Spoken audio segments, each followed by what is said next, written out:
Live everywhere. Daily Kos Radio on netrootsradio.com presents David Waldman. Kagro in the Morning Show.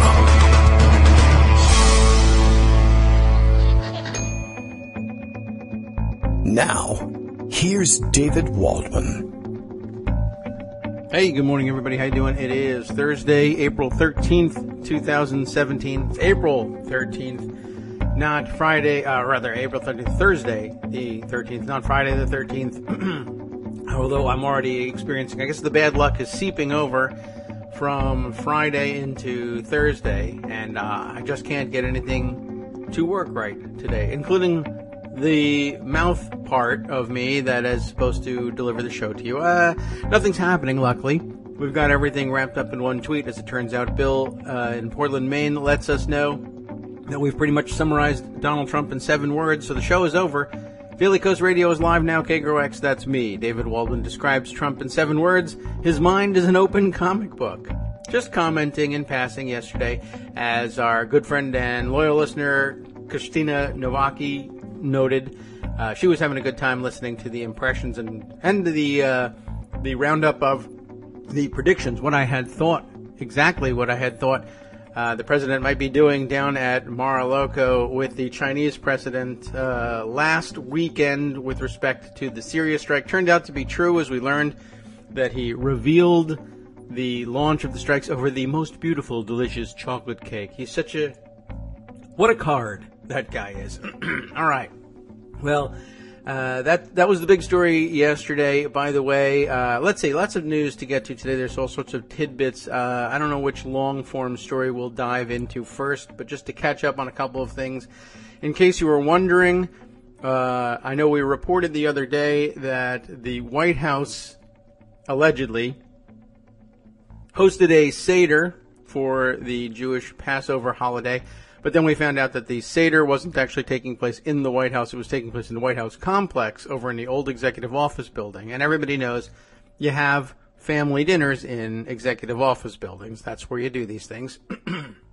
And not only did President Trump not attend, but Jared Kushner, Ivanka Trump, not visible in any of the pictures. It turns out to be, it was a, I don't know if you could fairly call it a stunt or not, but it was certainly a publicity event. Basically, they decided, look, any staffers who were Jewish who would like to populate this thing so that we can show the world that there was a White House-ish Seder, and people went to it, that would be greatly appreciated. Jared Kushner and Ivanka Trump nowhere to be seen either. As it turns out, yeah, and, I didn't think there was any really serious chance that they would attend the Seder. They would want to attend the family Seder, except I guess they don't even do that. It's not that they're not observant in the sense that they do attend a Seder, but if you were wondering where it was, well, the answer is provided here. We'll scroll down and take a look for it. I've got the news here, and let's see, I need to also scroll down in order to let you know who brought me the news. That I never am able to mark correctly, apparently. But if I scroll down just a little bit, I can tell you where I found out that Ivanka, Jared, and the kids, here we are, from one of the loyal, I don't know, are you a listener or not? I know we're a loyal follower, and we have lots of discussions on Twitter with Wouter Vanderhorst, who loved following the unfolding David Farenthold investigation into the Donald J. Trump Foundation, and loves to pick up on these little details. He let us know that JewishInsider.com had the scoop on the whereabouts of the Kushner/Trump clan, small as it is. And let's see, let me pick it up here and open it up. And, all right. Well, interesting. I guess it's Oh, okay, I've got 2 pieces here. So, one from Jewish Insider, which told us where he would be for Passover, where he has been. Where in the world are Jared and Ivanka for Passover? And the answer is not the United States, for one thing, but Canada. In a misdirection of sorts. And this is interesting that they would sort of put this out. And I guess, what else would you call it? In a misdirection of sorts, Ivanka Trump posted the following photo on Monday of her family at the White House. And indeed, it is a photo of her and her family at the White House. Posted on Monday, and it says, during Passover, it says hashtag Passover, in case you were wondering. During hashtag Passover, we reflected on the significance of the exodus from Egypt and celebrate the great freedoms we enjoy today. And then hashtag Chag Pesach, hashtag, that's Hebrew for hashtag, hashtag Chag Pesach, posted 8:47 on 10 April, so that's Monday. And it's interesting because by 8:47 p.m., 10 April, they would have been well into their own Seder, but I guess they scheduled this post because they weren't in the White House. They weren't even in the United States. So during Passover, they made their own exodus from the United States and into Canada. And where'd they go? Basically, they went and did what a lot of very wealthy Jewish families will do. They go to a hotel. It's very difficult to put on a Passover Seder. It's a lot of work. And if you're an observant Orthodox Jews, you have to clear out the house of all non-kosher for Passover foodstuffs and restock it, essentially, and you bring out special plates. People who observe the laws of kashrut will keep their own separate set of plates for dairy and meat, but there's a third set that's just for Passover. It's an expensive undertaking. So a lot of wealthy families will just go to a hotel that does it all for you. In this case, the Four Seasons Resort in Whistler, British Columbia, is where they spent their time having seders, listening to some speakers, and skiing. A Jewish Insider reader shared a photo with them of Ivanka in ski gear, filling up a plate of food while chatting on her cell phone a few hours before Monday night's Seder. But remember, don't worry, she's got a secure cell phone. She can chat with Dad about classified information, even if she's away a Passover hotel in Canada, because she's now a government employee, which you can tell by the fact that she's at a hotel in Canada during the week instead of working for the United States government. So in case you were wondering why everything was going crazy, like they sometimes seem to do on weekends when Jared Kushner and family evacuate the premises, it's because they had evacuated the premises during the week. That's the answer. And Vanity Fair, by the way, just catching up with that little bit of news in a piece that they entitled, "For the next few days, President Trump will not be supervised by Jared Kushner." Emily Jane Fox has just kind of caught on to the fact that every time Jared Kushner and Ivanka disappear, things go bonkers, and they think it's related. I think so, too. But let's round up the news just to be sure. Greg Dworkin is with us all the way from Antarctica, where he's celebrating Passover. Good morning. Apparently. Yeah, it sounds like it. So how's the sound? The sound, you know what? All right. I think you could get a little closer than that. Okay. So we're adjusting the levels of our microphones here, but we're doing it manually, like by moving. We're doing it manually. We're doing it by hand. Moving our faces. I'm taking each one of the words and I'm sort of packaging it and then sending it out as a little packet over the air. How's this? This looks good. I think our levels are probably about the same here. Good. Crossing my fingers. We want levels to be about the same. We'll adjust. But I'm playing with the gain on my new microphone, which is always fun. A new dial, knob, whatever. And the problem is you never really know, how it's going to come out. And then there's this other knob that gives you all sorts of different ways you can use the microphone. Directed, single, infinity, and I have no idea what any of those are, so I've been playing with that too. Yeah, I have mine set to the one that sort of looks like an upside-down heart shape. Oh, good to know. I will try that, and then maybe we'll sound alike. We'll be brothers. Yes, in Canada for Passover. Yeah, who knows? So, I got a bunch of short stories and maybe a couple of long stories. I do want to mention that apparently Trump this morning is threatening to get rid of all of healthcare by not paying for any of it and instead of repeal and replace, he's going for destroy and replace. Oh, yes, I had heard that one. I'm not sure how he's going to make that someone else's fault, but he says he will, so that's pretty good. But the thing is, GOP owns healthcare at this point. If he does that, all he's going to do is increase the chance that the House and Senate will flip to Democrats. But ISIS might. So it's a bluff that doesn't make any sense. And when you call a bully's bluff, it's always interesting to see what happens. Yes, and it's been happening a lot. It has been, because he's been pretty incompetent. So a couple of quick hits here. Yeah. Things that I just want to make sure that we mention. Maybe you've covered some of this, maybe you haven't. I don't know. What about Ben Carson getting stuck in an elevator in the project?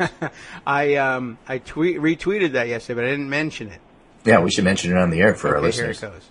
As Jamil Smith mentions, Ben Carson did indeed get stuck in an elevator in the projects, but sadly, he was unable to pull himself up by his bootstraps.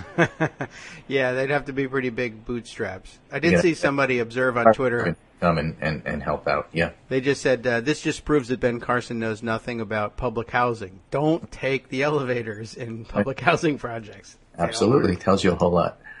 Josh Dorner tweets, this is from earlier in the month, but there was a KFF, a Kaiser Family Foundation poll on healthcare, which we like to follow fairly closely.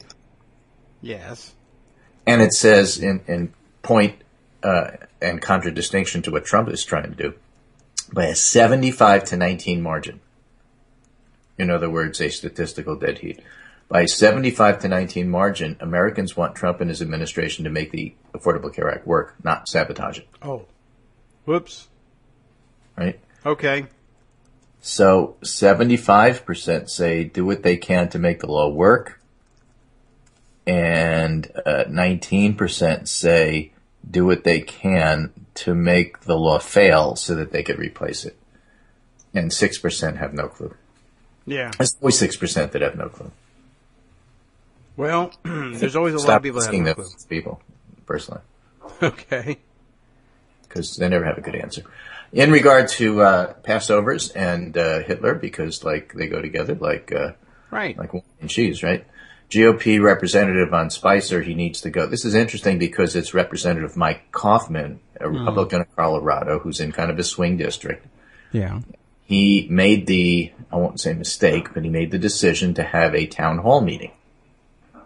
Okay. Yes. And several things happened at that town hall meeting. He got hammered on healthcare. People yelled at him for not being a leader because he had voted for the repeal in committee, I guess. Okay. Nobody voted for the repeal because it got pulled before anybody had a chance to do that. Right. But he does have a vote on record. But he also said Spicer made a terrible mistake, and he admitted it, which is true, about the chemical weapons and about not, Hitler didn't do this to his own people, as if German Jews weren't German, which remains completely offends to the core.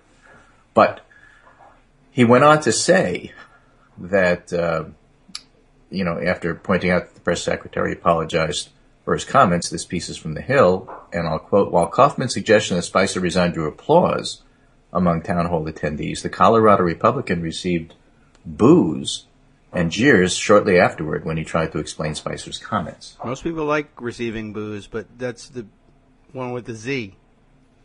The BOOS is bad stuff. I suppose. Hey, Armando tweets, by the way, we also have the North Carolina GOP lawmaker who compared tyrant Abraham Lincoln to Adolf Hitler. Yes, what was that? Well, he's a tyrant because I'm not sure why. But some of my Southern friends point out that in Southern thinking, this is not an unusual thing. Then Southern thinking and Northern thinking, racist is not an unusual thing. That doesn't mean that it's okay to do.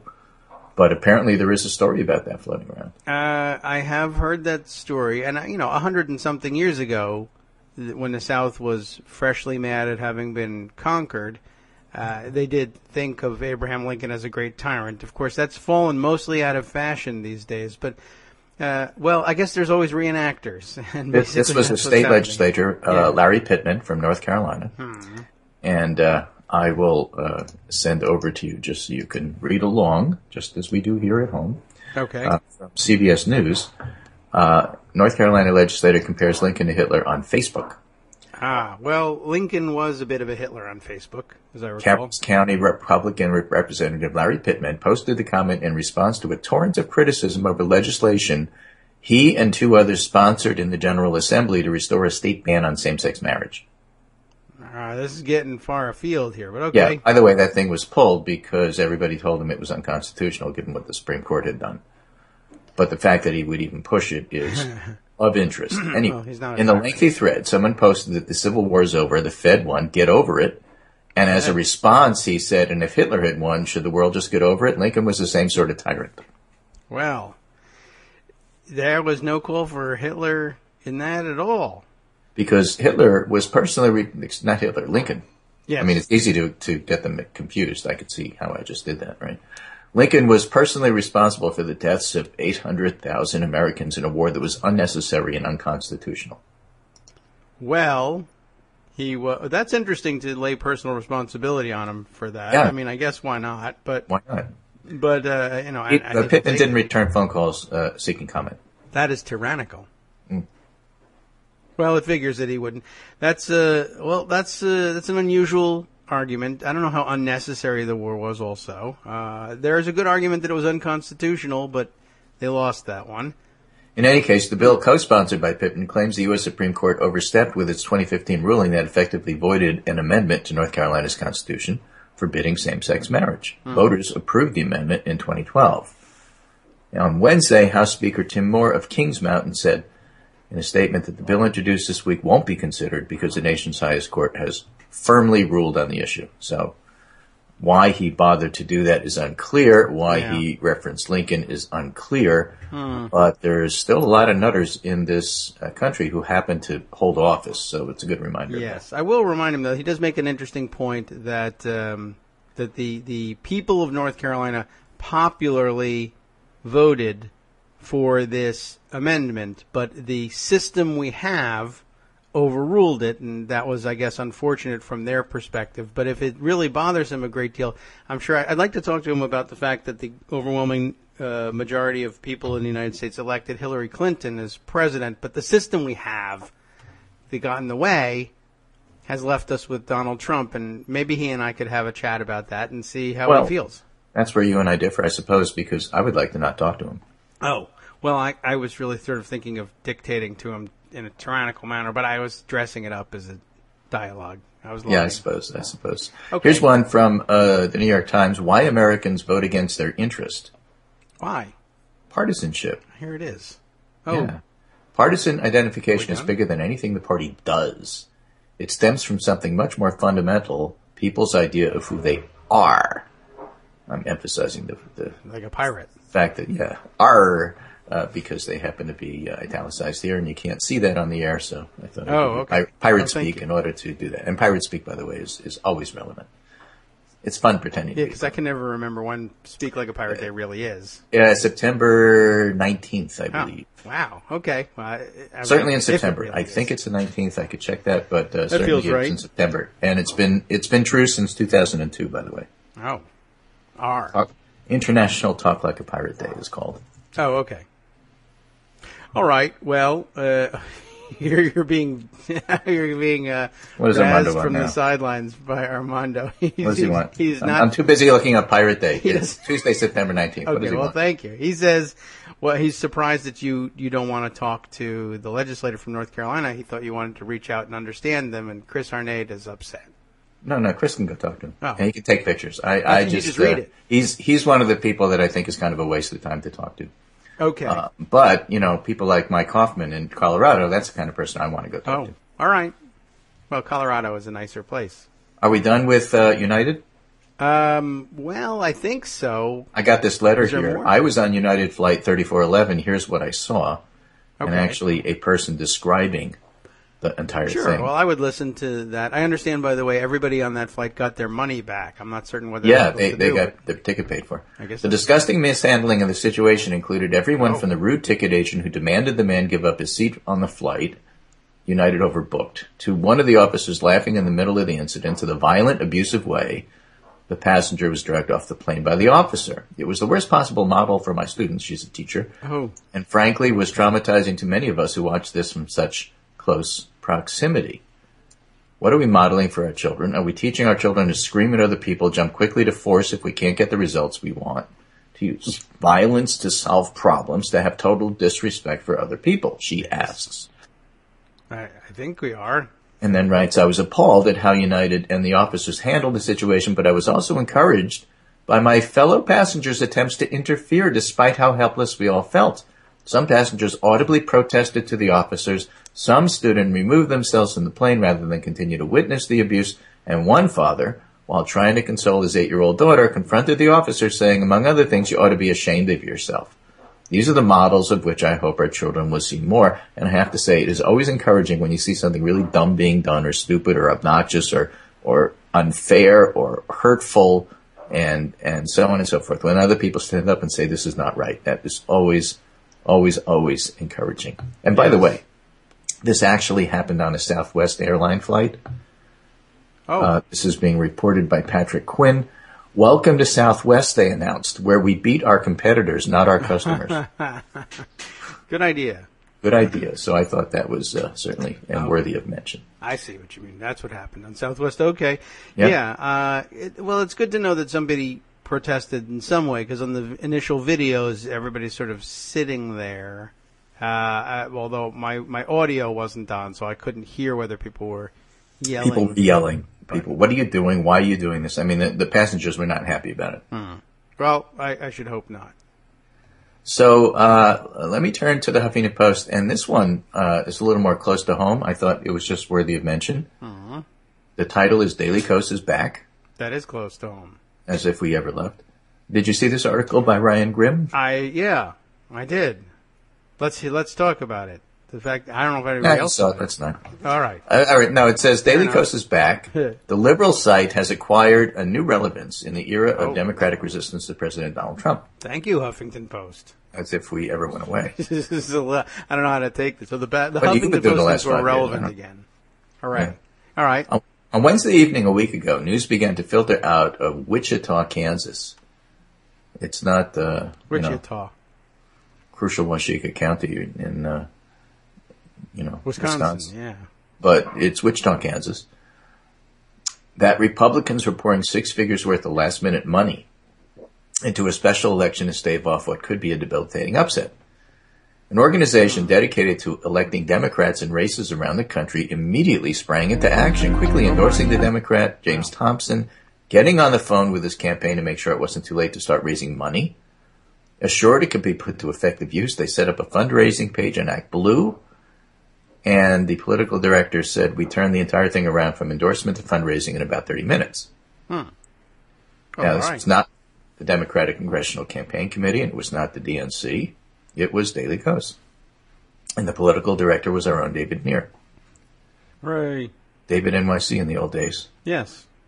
Neer and his team blasted an emergency message to millions of members, and within just a few days, they matched and surpassed the Republican investment. But the political activity didn't come from Washington. It came from Daily Kos, one of the pioneers of the liberal blogging period of the aughts. Oh. 05, 06, 07, the aughts, which had found newly acquired relevance in the era of democratic resistance to Trump. I love the article, but guys, it's not like we went away. It wasn't a fluke. Kos readers had already sent more than $1 million to the campaign of John Ossoff in Georgia. Notice this is all about money, right? We're relevant now because we raise money. Yeah. And in the next few weeks, you're likely to read about how they're pumping eye-popping sums into Montana to boost Rob Quist, and perhaps even into South Carolina, where a race is shaping up to replace Office of Management and Budget Director Mick Mulvaney. Okay. And then he talks about how it's all a resurgence because we were fighting over Bernie Sanders and Hillary Clinton. And I'll skip over that part. I think our listeners kind of know what happened there. And some of us are actually past the primaries, even though like 4 of us aren't. Melitza said the site's readers split 60-40 in favor of Sanders. Editorially, we refused to take sides when it really would have been easier to do so. And remember, if you don't take sides, everybody assumed you were a Clinton supporter. Yes. I didn't. I wasn't quiet about it. I was a Clinton supporter. I preferred the bigger picture approach, and I. Oh, but did you? All right. I thought it was important that people of color and women were included. How dare you? I wouldn't. Well, we don't have time to start again, but we could. Yeah, I mean, I'm just saying, and I thought that Clinton had a better chance in the general. And she did win by 3 million votes, and I wasn't quiet about it. So it's not. I don't want to make it sound like I took a neutral approach. Well, I that's wrote, true. Maybe 3 times a week, and I wasn't neutral. That's what I'm trying to say. Well, that is factual and worthy of acknowledgement. We remain steadfastly focused on the bigger picture, the Democratic Party picture. That's true. Less sexy, less excitement, but Clinton wasn't Joe Lieberman, and she was running on the most liberal platform in party history. We saw little reason to further divide the party, not to mention, given the decidedly white complexion of the Sanders coalition, it made little sense to hitch our wagon to a person who had such difficulties attracting the party's key growth demographics, Latinos, African Americans, and women. In other words, we were focused on the future. All right. Articulated why I did what I did, but I was upfront about it. Now, the thing about Marcos, if you know Marcos Melitzis, is, you know what he thinks because he tells you right to your face. True. If he can recognize it. If he sees you, if he finds you, he'll tell you. Yes. That kind of analysis is quintessential cause, hard-edged and aggressive in the pursuit of a pragmatic politics, but one that can alienate other Democrats and independents in the name of unity. But Marcos says the decision to stay outworked. Our email list went from 2 million to 3 million strong in a week or two. Traffic exploded. People were taking actions that just a year ago they refused to do. He was talking about the special election in Kansas and especially in Georgia next week. And Marcos says he recognizes the future of the party lies with the new groups emerging as part of the resistance and wants to bequeath as much infrastructure and institutional knowledge as he can. And, just to give him a compliment, this is the way he approached Netroots Nation, which started out as a yearly COAS meetup in Las Vegas and morphed into a thousands of people Netroots, grassroots meeting. And he didn't want it to stay daily COAS. He wanted it to be whoever's there. So that's how it morphed into Netroots Nation. And that wasn't over his objection. In fact, it was with his encouragement and support. Yes. After the Women's March, our site demographics went from 65-35 male-female to 50-50 parity. Almost all of our growth was coming from women who we had historically had a hard time attracting, he says. And while I can't pretend to know exactly why women adopted our site so readily, I'm sure lacking any primary Bernie bro baggage likely helped. He goes on to say, when he says Bernie bro, he's not talking about all Bernie supporters, just the obnoxious ones. Not all Bernie supporters. There we are. Hashtag. Okay. So Grimm says to him, but isn't dredging up the Bernie bro epithet some score settling of its own? And he said, well, I would say I'm focused on building this inclusive party of tomorrow. There was a contingent of Bernie bros that still exist that are whining and crying and making demands instead of putting their words into actions. You had a Bernie supporter running in Kansas for a Bernie-crat. Yes. They should have opened up and funded the guy. Why didn't they? Daily Kos did more for this Bernie-supporting candidate than the whiny Bernie people did themselves. I think he's referring to the fact that there was a group that Our Revolution that was like $900 for him. Yeah. As opposed to the $168K that Daily Kos raised. That was so again, it's not that Marcos is focusing on the money. This article is focusing on the money. So that's why I'm bringing it up. And he talks about David Neer's political acumen in terms of political director, and Chris Bowers gets a big shout out for how he organized the email responses. And in fact, Marcos credits Chris with a lot of where Daily Kos is today. And also that the revenue that Daily Kos is picking up from all of this is going to allow him to double the staff. All right. So thought it was a very interesting article. Thank you, Ryan Grimm, for writing it. And, good reminder. And it's a great time for me to submit the reimbursement for the equipment here then, I guess. Yeah, but before you double the staff, one small thing I'd like to take care of. I believe in here somewhere it says out and out. Where is this part here that says that Chris Bowers saved? It says here, if it wasn't for email, that would have been the end of Daily Kos. That is the email donations that we get.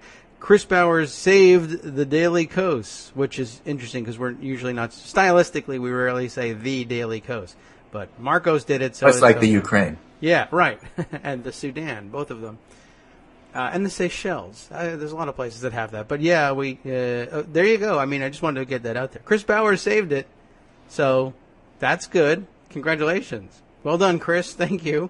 Yep. We're glad Anyway, it's here. and so, it's a real good article and a real good read. It is. And an interesting approach to everything. And, okay, he's going to keep the focus on money. Why not? That's a good metric.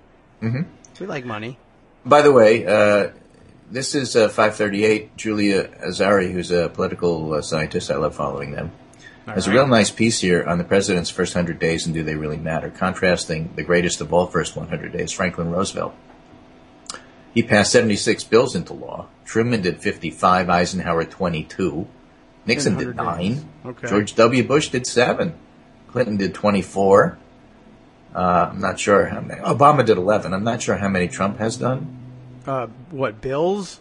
Law passed in the first 100 days? Well, I guess if you count the we're not counting executive orders. No, but if you count the regulatory rollbacks, I don't know what the number is, but it's probably about I guess he's probably done about 8 to a dozen, I would gather. I could look that up, but not very much. Nothing major. That's the big thing. This article was written prior to the 100 days. Mm-hmm. You know, it was just before January 17th, so it doesn't have anything about what Trump did. It's a good comparison. And she makes the point that the 100 days really does matter. Yeah. Which is why the debacle on healthcare, which is an ongoing debacle, because as I said before, and added that polling about the 75-19 split there, Trump is not only failing on healthcare, but insisting on bringing it back as a failure, which is only going to wind up hurting his own party. And I have no idea why somebody like Paul Ryan or even Mitch McConnell doesn't tell him, this is terrible, don't do it. They're on vacation. Yeah, that's part of the reason. The answer, by the way, right now we stand at 22 public laws, like total. I don't know how they counted for the other guys, but almost all of them are joint resolutions, which initially would indicate that they were probably Congressional Review Act regulatory rollbacks. And I can tell you what each one of them is. I'll do that later, perhaps in the show. But basically, in terms of major legislation, it's a flat 0. The best they've got is, I don't know. Let's see. I mean, we're talking about stuff like, this includes renaming post offices and stuff to get to the 22 here. Well, I mean, I don't know even exactly what day we're into this. I mean, Rick Klein and some of the people on, keep track day to day. This is day 79 and this is what's happening. Right. But, it's pretty much been a loss so far, certainly relative to the great ones. So that's always helpful to keep in mind. There's a couple of pieces here about how the close loss in Kansas turned out to be a win for Democrats. This one's Nate Cohen, a Republican, wins in Kansas. It's still a loss for the GOP and explains why. It's such a ruby red district. It really sent some messages. And of course, it is a special election, so one can't take it too far and extrapolate too much. But I was looking, Al Giordano put together some of the numbers. I think we talked about that the other day. The fact that the Democrats had about 70% of their 2016 voters show up. And for Republicans, it was closer to 38. So that was almost parity there. What's interesting, though, is that the fellow who lost, Thompson, has made some statements basically saying, listen, it's important for Democrats to compete in every state. And by the way, I don't blame the DCCC and I don't blame the DNC. Yeah. They did what they needed to do, and that was it. Yeah. Well, they do have different jobs than most people perhaps imagine it. By the way, we can hear with perfect clarity when the phone rings. That's one of the great benefits of the new microphones. But yes, at least it works. Yeah, the DCCC came in for a lot of criticism for not jumping into this race, and it's hard not to criticize the DCCC for not getting involved in special elections when there's really nothing else on the board. But it depends where they are. I mean, I was talking about this online with some of my Kansas friends. Yeah. And, I mean, do you really want Nancy Pelosi in Wichita? I guess there is campaigning for Thompson and allowing the Republicans to get all riled up about San Francisco values? That probably is a strategic good choice, although sending cash never hurts. But I don't think cash was the issue, and he doesn't either. No. He as it turned out, he had plenty of cash to do what he needed to do. Well, that's the usual complaint, that the DCCC doesn't send money, although that's attackable as well. But we do tend to forget what the DCCC actually is. It's rare for them to get involved in anything but incumbent protection, but that's because it's an incumbent club. The DCCC right, just as the same as the DNC. That's not their role here either. Yeah. So, for us to do it was perfectly appropriate. This is, local driven. Why not? Yeah. So he personally says, he doesn't blame the committees in Washington. And he also makes the point that it would be a good idea to go ahead and compete everywhere. It would. And it would be a great idea to find a mechanism for funding those competitions everywhere that's perhaps parallel to but separate from the DCCC. Just a reminder that the DCCC gets, I think the bulk of its money still is contributed to it by current members of the House. The current who have something of an interest in being in the majority, but it's not their major focus. Their major focus is getting themselves reelected. Yeah, and that might not be the way we would want such a committee to work, but the answer to that is we need to probably form a committee where we raise the bulk of the money and control the way it works, as opposed to asking the other committee that raises its own money and controls the way it works to do it the way we want. Right. So, change of focus. Talk a little bit about Steve Bannon here. This is a tweet storm, very short. He says, Bannon half out the door. The general's in charge. Trump is now standard right-wing Republican. Wars and tax cuts. Whoop-de-doo. Whoa. The question is how long phase 2, which is the Kushner era, lasts. Phase 1, which was the Bannon-Kushner era, was about 3 months or less. 3 months from now, if Trump continues to flounder in the polls and people talk about President Kushner, will Trump get restless? I mean, he's family, but, True. He hated when we started calling him President Bannon. He hated it, which is, of course, why we did it. Yeah. People talk about Trump's loyalty to family, but this is a thrice-married man who took away health care from a nephew's infant in a family fight. That's a good point. So it's a great point. So let's not get too carried away about how he feels about family. The only time that he feels about family is when he sees the family as an extension of himself. If he looks at his daughter and sees mini-me, then, she can do no wrong. But if he is crossed, see Tiffany, then family, so what? Yeah, he does have a strange tendency to... it's all about him. Family, we just have to be clear about that. Yes. Matt Iglesias had an interesting tweet about it last night, saying, I just thought it was funny. People say Donald Trump is loyal to his family, but I am a true fanatic who lives in the same house as my wife and son. Yes. Okay. That's true, too. Jeet finishes up by saying, it's hard to imagine what a post-Kushner White House will be like, but Trump will remain Trump, instability the only constant.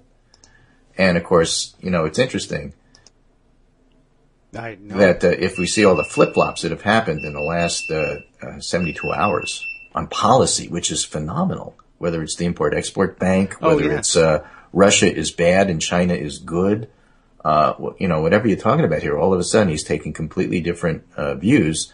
This may well be that Steve Bannon doesn't have his ear, but whereas he likes to project it as they never know what I'm doing, so I'm keeping them off balance, the rest of the world is saying the guy's unstable and I don't really know what's going on here. So I don't think that helps very much, but it is something that we're going to be seeing. Yeah, that's, I guess, probably the biggest story, and I think I ignored it at the outset, but lots of coverage of these enormous, I guess you would have to call them policy flip-flops, even though they're not policies. We're really talking about just what he feels today. Yeah, in the last hour. I mean, so it's not a doctrine. Yeah. Any more than Syria was a Trump doctrine. Syria was, I decided at the table in the last 5 minutes without having any of my advisors around here that I was going to go ahead and launch a missile strike. What do you want for dessert? He's big into That's not a doctrine. Yeah. There's I was really most astonished, I guess, really by the China flip-flops of the last day, even though some people might say that there are more impactful ones out there, although other people would say impactful isn't a word. But the idea that, well, you recall one of the big day one promises during the campaign, if you remember that era. I don't know if anybody can hearken all the way back to when candidate Trump was saying these things. But when Trump was saying day one of the things he was going to do was get in China's face about how they are currency manipulators, and he was going to stand up to the Chinese. Plus, of course, he was going to serve President Xi a Big Mac when he came to Mar-a-Lago. Instead, of course, he gave him dry-aged steaks, I love that. I love, 100-year-old steaks. Yeah. Right? Just as a compliment and an honor to the Chinese president, he gave him 100-year-old Trump steaks, which taste, by the way, like 100-year-old steaks.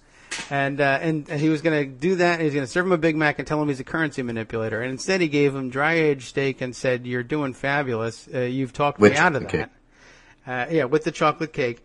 And by the way, I did a side note. Apparently, the report's out now that the Mar-a-Lago Resort's kitchen had been cited for 13 health code violations immediately prior to the Japanese Prime Minister's visit. I don't know if they've corrected them yet.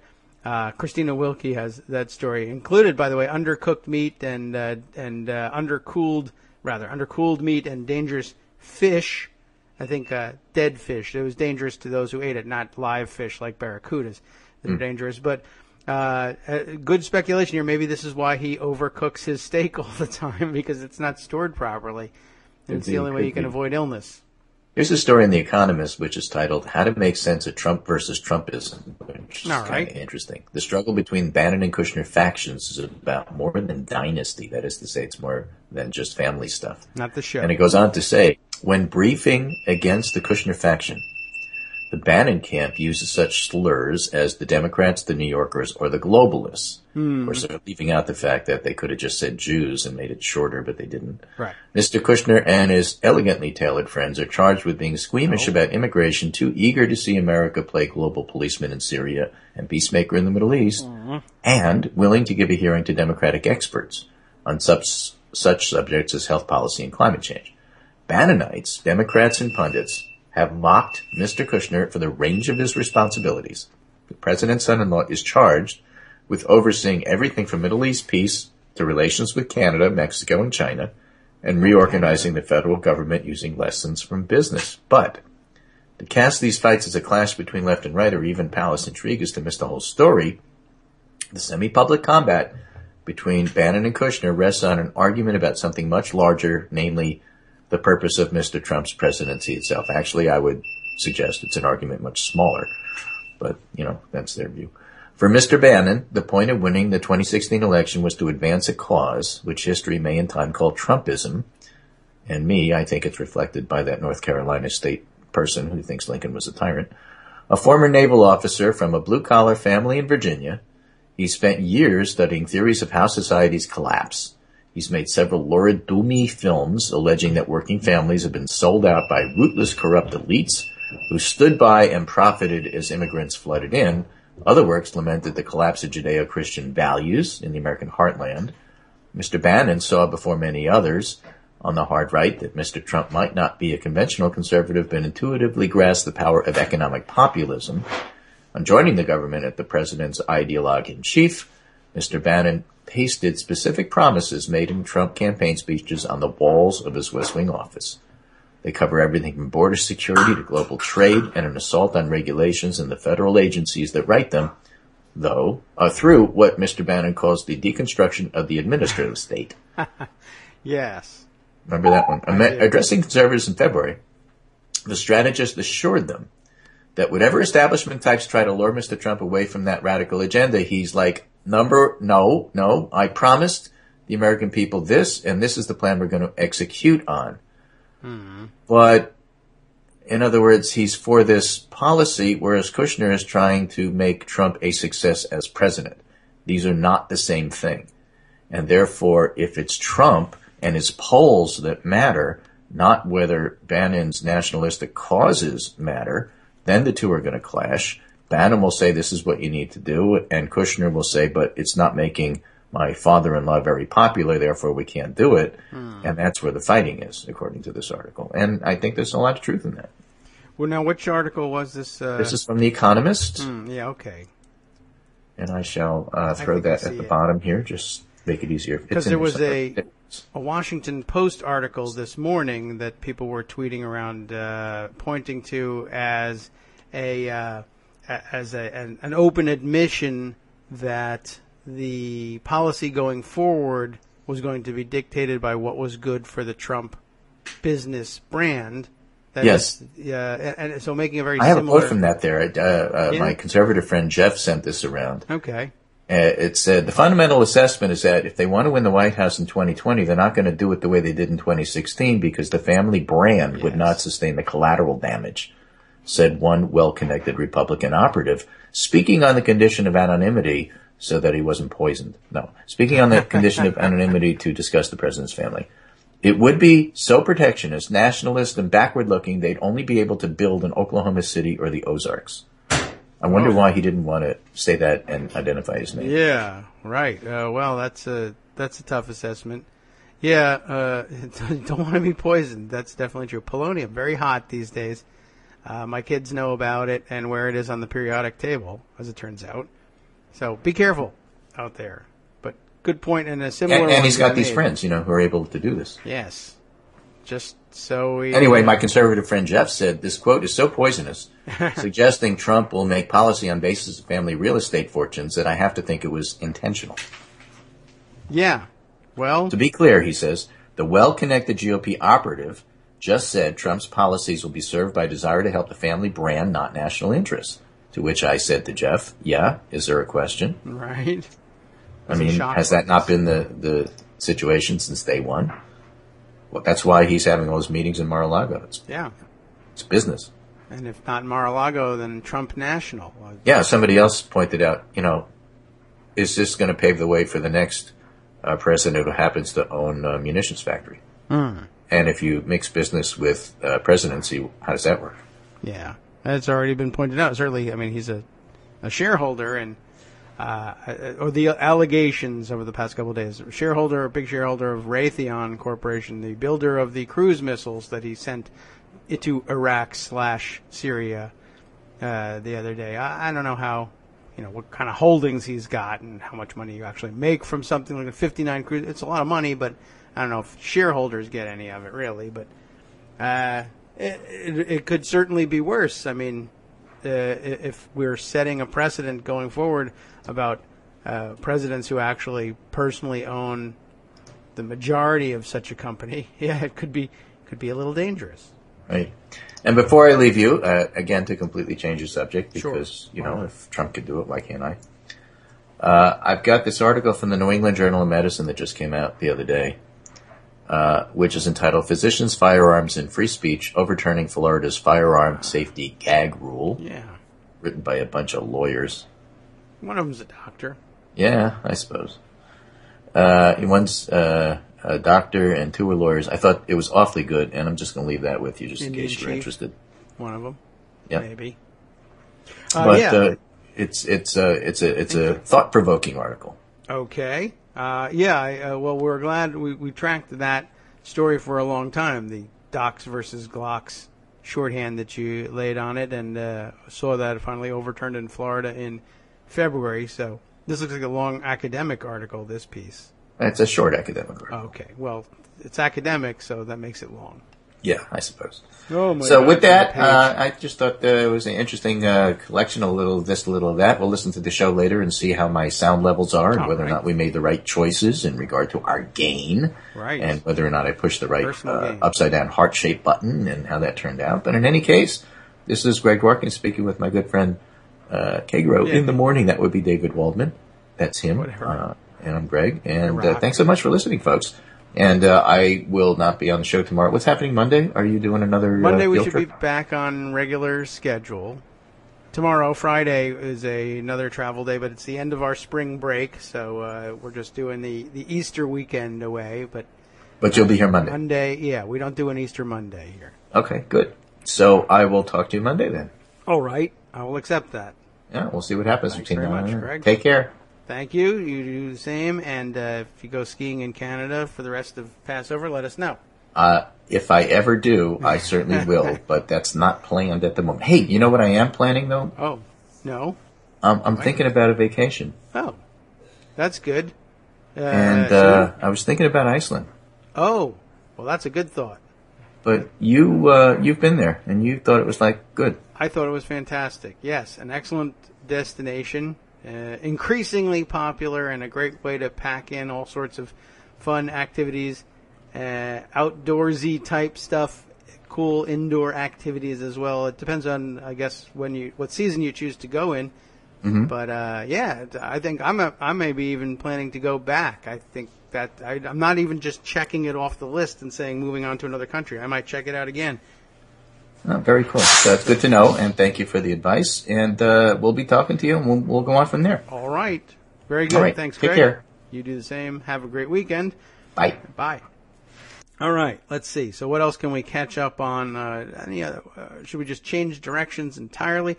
I don't know. Armando just put this one on my radar screen, saying a very interesting tweet from Donald Trump, and I would have to agree. Is this his latest? I should open up his Twitter feed and see if I'm missing any news. Let's see. Yeah, this was about 35 minutes ago. What's he been doing this morning? Nothing since yesterday until 43 minutes ago. So just after 9 o'clock, he started by saying, I have great confidence that China will properly deal with North Korea. That is to say, I'm washing my hands of it and handing it over to them. If they are unable to do so, the U.S., with its allies, will. USA. And that's a little different from what he said about it the other day, right? He said that the U.S. would do it all alone if China wouldn't. But now he remembered to include our allies, and that seems nice. But the more interesting tweet was the next one, 35 minutes ago. So let's say he tweeted this thing about China, thought about it for about 8 to 10 minutes, and then said, things will work out fine between the USA and Russia. At the right time, everyone will come to their senses and there will be lasting peace. Which is, I'm not even certain what he's referring to. It doesn't really matter. Just sort of a generally optimistic kind of a tweet. Which, that would be, well, I don't know. I guess really no other president could have tweeted that and had it be regarded as normal because it's just a dumb sentiment. What does he mean? At the right time, everyone will come to their senses. Are we now out of our senses? I think so. But it's not usually something that the president will acknowledge, particularly if everybody thinks the real problem here is that this president is out of his senses. So, I don't know. That's a little bit of an oddball tweet, to be sure. But he wants to reassure everybody, and I guess that's how he thought he would do it. But on the other hand, why in the world would he have brought that up at this moment in such a way? So, I don't know. So now it turns out, I view that largely as a sponsored content. I mean, I had to retweet the thing out with the hashtag sponsored tweet. Basically, like a message at the behest of his friend Vladimir Putin. Armando has a theory about this, and certainly if you want to come on for a moment and or for longer and explain your theory on it, I'd be glad to hear it. Although I guess the big news that he points out is that there is no news from the Trump camp right now besides these tweets because he's on his way. It's Thursday. Those of you who are already dreaming about Friday so that you can be clock watching at this time tomorrow can take heart from the fabulous example of our president who is headed to Mar-a-Lago again this weekend. And by this weekend, I mean today, Thursday. I've not run into another president that regards the work week as in sync with the usual congressional work week where they finish things up on Friday. Of course, they're off all week this week, but so Thursday. Now, he left for Mar-a-Lago early on Thursday last week as well, so I guess it's something he's getting used to. He's not meeting. Is he meeting any world leaders down there this week, Armando? No. Anybody no. at all? This is a. Oops. Mm-hmm. Hold on. I okay. did the wrong. Drop the phone or something. Oh, got another call. It's from Mar-a-Lago asking to confirm his reservations. He's been outed. Let's see. Rosalind McGregor tweeting on this one regarding Trump's tweet. What was airing on Fox News right before he tweeted? Oh, okay. That's always a good question, too. I was hacked. Were you? On Thursday? Are you kidding? I thought they were off. Yeah. No. Well, here's the thing about, two things. He's going to Mar-a-Lago today. Yeah. It's for Easter weekend is the story. Palm Beach Post says. Easter Thursday, right. It's a big, huge, it's a pretty decent Thursday. Tomorrow, of course. Is tomorrow Good Friday? Yeah, I guess that makes it Good Friday. For those who are of a religious bent, you will know that Holy Thursday, today, is the day of the Last Supper. There we go. So I knew it had to be some kind of Thursday. And they had delicious chocolate cake at the Last Supper. That's right. That's usually what goes with delicious Last Suppers. No, he just, obviously, he's not religious. He doesn't care. He's not going to church. Oh. It's interesting. Do you notice one thing? You haven't seen a lot of Trump at church pictures. That's true. Sunday is a golf day. Exactly. He's at the Church of Golf, Church of the Billionaire. But we don't hold that sort of thing against people, so we really just criticize his golf instead. I'm glad. In that sense, I'll give Trump credit for that. He stopped pretending he was religious at all. He really doesn't talk about religion or any religious things in any way. And that's a good thing, because obviously he's not. But yeah, he goes again. And again, my point being, he was always talking about Obama's vacations, not just golf, vacations. Right. And the guy has, he's been in Palm Beach. They did the calculation. He's been in Palm Beach. After this weekend, it'll be 27 days, I think, out of 91 that he's been president. That's a lot. Yes. That's a lot. But the tweet. Yeah. Conventionally, after talking tough and drawing the line in the sand with Putin and Tillerson having a tough meeting with Lavrov and yada yada, generally the president doesn't come out and issue a statement about, don't worry, we'll work it all out the next day. Sort of mutes your tough message the day before, right? Yeah. That's a conventional, but this is Trump. So we also have to look at it in a different way. Who is he reassuring here? I don't know. Because I watched Morning Joe this morning because I got up early.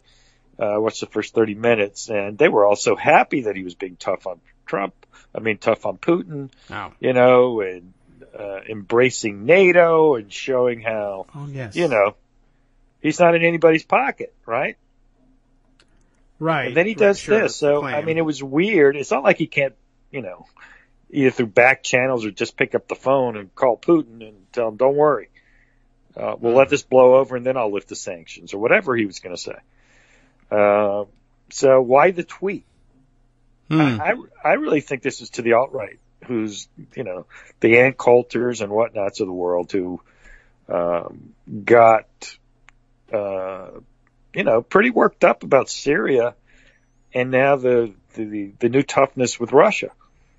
I ventured in and looked a little bit, both on Twitter and I went to Breitbart. And they weren't that happy with Trump and his new tough stand on Russia. New Trump. There is a new Trump thing. Right. Today was a new Trump day in the morning, right? Yeah. About Richard Haas of the Council of Foreign Relations was like, "This is good, yada yada," and then he sends this tweet, and Mark Knoller of AP writes in a tweet, a day after saying U.S.-Russia relations may be at an all-time low, he quotes, President Trump tweets new hopeful outlook. And I thought to myself, well, hopeful to whom? I don't know. Hopeful to Assad? Hopeful to Putin? Who is it hopeful for? I think that there's that question. And it's fascinating because this Russia thing's still out there. Carter Page, still, on the FISA warrant issue is out there. And I think I tweeted at you or sent you a copy of, I tweeted at you. I know it's The Sun, which is a terrible newspaper in the UK, but like the ex-head of MI6. Oh, yes. Went through, I don't know if you saw that, if you could, you'd have to look in your mentions. I sent you this article about thing that you and I always talk about. Yeah. Which is he needed the money in 2008, and nobody would lend it to him. Right. And only the Russians gave him money. Yeah, I do believe I put that aside, although I'm having difficulty putting my finger on it now. But yeah, basically their theory was the same. Yeah, it's a theory you and I have bandied about a lot. Yeah, I have a lot of theories that keep working out. Huh? A lot of my theories keep working out, although a lot of them are based on reporting, obviously, so it's no, Yeah, no, as long but as no the reporting's right, one, it's going to be a good theory. Yeah, here it is. It was 53 minutes ago. If you want to look in your mentions, that's when I tweeted it at you. I added you, as the kids say. Yes, don't at me, or unless you do, in which case, thank you. Well, I just wanted to bring it to your attention. Yeah, because was it before the show started or after? There it is. I got it now. It's from Sarah Kinzier. Ex-MI6 chief accuses Donald Trump of secretly borrowing from Russia to keep his property empire afloat. I guess it's a secret in that we don't have the documents. It's true. But it's certainly been bandied about a lot. And, of course, Donnie Jr. said there's plenty of Russian money coming in. Yeah. It's a terrible secret. But, yes, the theory bears itself out here, although again, right, there's no document release along with it, and I guess it shouldn't be surprising. The MI6 chief comes to the same conclusion based on swirling rumors and bits and pieces that have been reported or admitted to in the past that he is in fact highly dependent on Russian money to prop up his empire. Okay, so great sleuthing there, MI6. But yeah, I know. But anyway, it's just interesting to hear from someone who's at least theoretically credible. I don't know who he is. He may be a complete nutball for all I know. Sir Richard Dearlove. So, speaking of nutballs, Louise Mensch. Yes. Remember we talked about her? Mm-hmm. The FICE Award story that came up. She said it back in September of 2016. Yeah. That there had been a FICE Award issued. All right. Lo and behold, it's true. Yes. Of course, then Trump later also said, Trump Tower was surveilled, and lo and behold, that was true too, but not for good reason. She was on the right side of that. Yeah, I mean, what was funny was John Carney, who I think is at Breitbart now. Who knows? He's one of those crazy right-wing guys. And he was celebrating. Aha! Yeah. Smoking gun. We caught Trump is vindicated. You really were wiretapping Trump operatives at Trump Tower during the campaign. Well, I guess if you consider them first and foremost Trump campaign operatives, I guess you may have us there. Of course, we first and foremost considered them to be Russian spies that you had hired. Yes. So it's a bit of a spin game there. Well, I wasn't taping your operatives; I was taping Russian operatives. Then you hired them, exactly. And I had to tape where they went. So yeah. Well, then of course you've got the Manafort story, right? He's now going to register as a foreign agent for, I guess, what he did all these years, which is okay. James Bond also going Trump, Flynn, and Page were all Russian agents. Yeah, Manafort, Flynn, that's his campaign chairman, his NSA, National Security Advisor, and his chief foreign affairs advisor, depending on which articles you read at which time, of course. Or if you believe Trump's own words or not, I guess, which is, it's fair to be skeptical about it. A couple weeks ago, he was nobody and never, ever had anything to do with the campaign. Now he had an office there. Well, what was funny was there's a couple of iterations of that. Of course, there's the Richard Grenell, Richard Grenell, the kooky National Review supposed national security writer, first denied that Page was an advisor to Trump. Right. And then he complained because when someone wrote about him and said, but he was fired by Trump.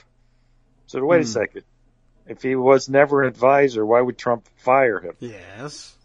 So get your story straight, Richard Grenell. Of course, the fundamental problem is not just Trump's words, but Page took a trip to Moscow in the summer that was expressly approved by the Trump campaign. Yes, that too.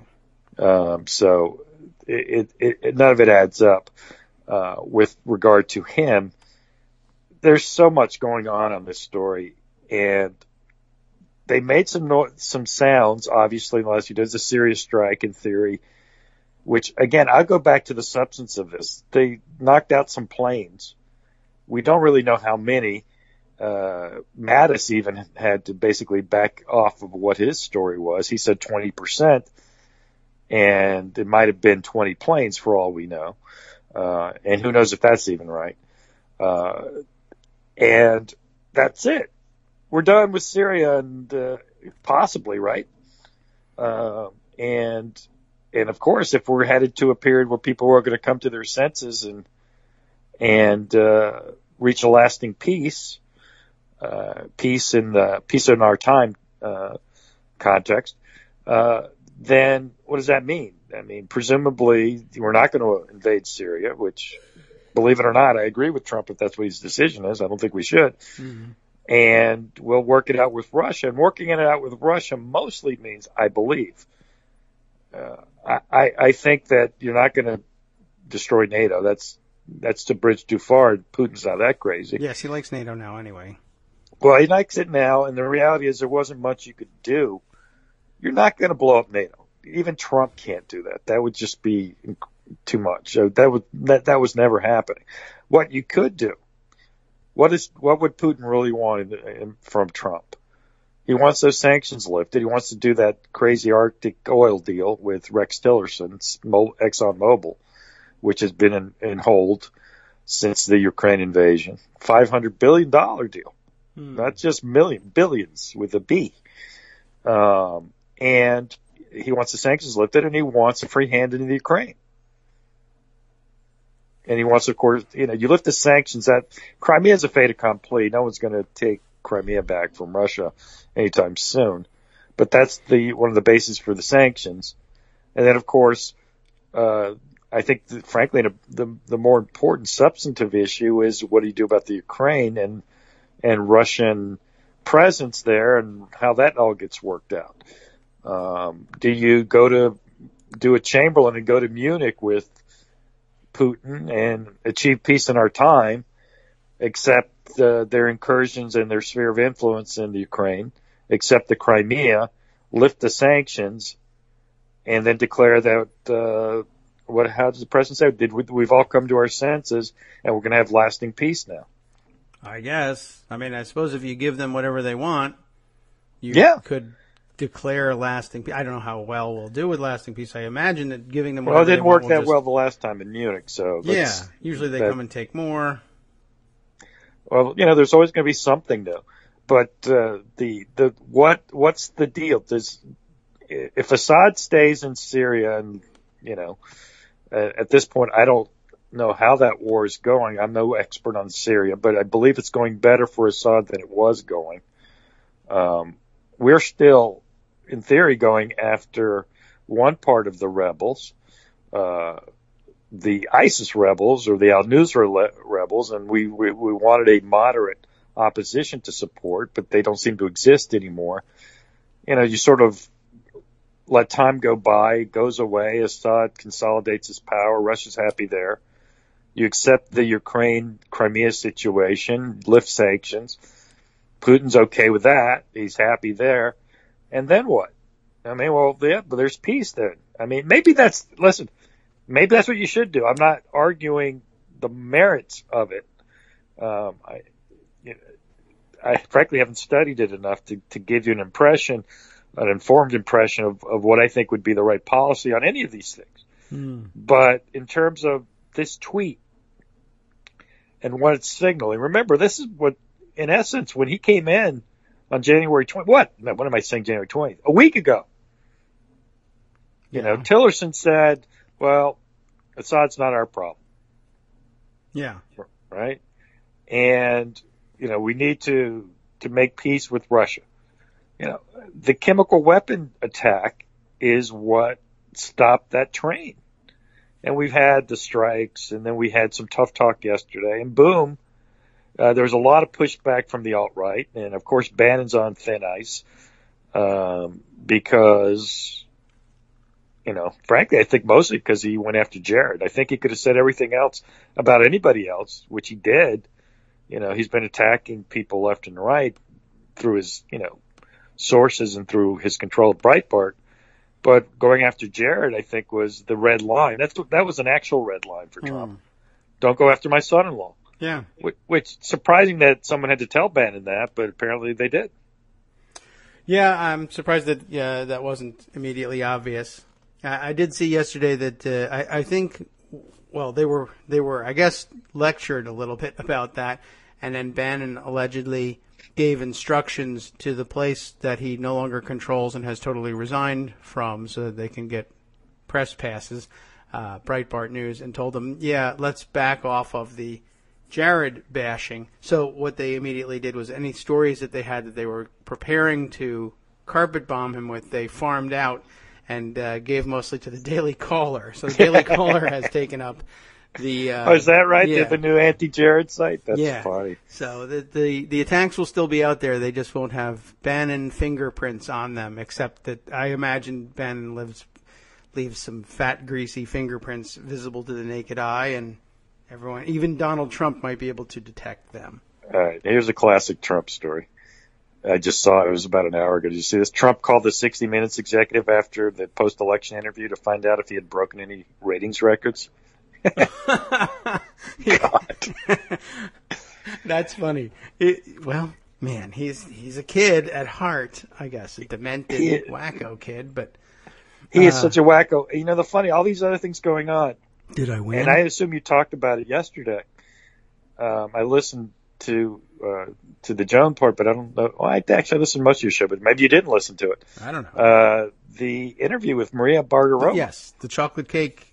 Just the chocolate cake was the headline, but the rest of it was insane. Well, sure. I got a 2.5 minute clip. I know you would have needed a 6-hour show yesterday. Oh yeah. Oh well, I did like half an hour on this 2 minutes. It was unbelievable. Not only the chocolate cake thing, which honestly, I mean, I know that we're obsessing on the wrong thing, but it's just a metaphor for his idiocy.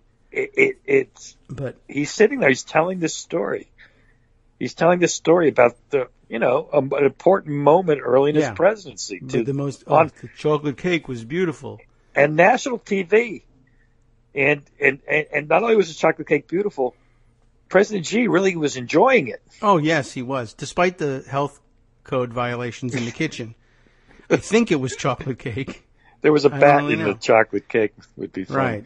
So, but that and their utter glee at being able to recount the tale of the bombs that they dropped over chocolate cake, that was something. The whole thing was insane. The whole thing, it was just insane. Of course, he had other crazy things, and then the flip-flops captured a lot of attention, about the currency manipulators who are no longer, it turns out, currency manipulators. They're all good. It's all good. It was another example. Lots of people, I think, hit the nail on the head in examining the currency manipulation flip-flop yesterday, that once again it's an example of him believing the last person he talked to, which would have been the Chinese president. It's an example of his... I'm assuming that the Chinese interpreter did not have a big bust. Right, that's true too. I never really did get back to that story, but apparently the Japanese interpreter apparently was too sexually attractive for Donald Trump to handle, and he couldn't hardly listen to what the Japanese delegation was saying because he was busy staring at her, and making comments allegedly to Mar-a-Lago members about it. Like, did you see I don't know what he would have said. What kind of slang he might have used. Let's use a crude but radio acceptable I don't know what rack. Did you see the rack on her? On that Japanese interpreter? Oh boy, I don't know. What are they?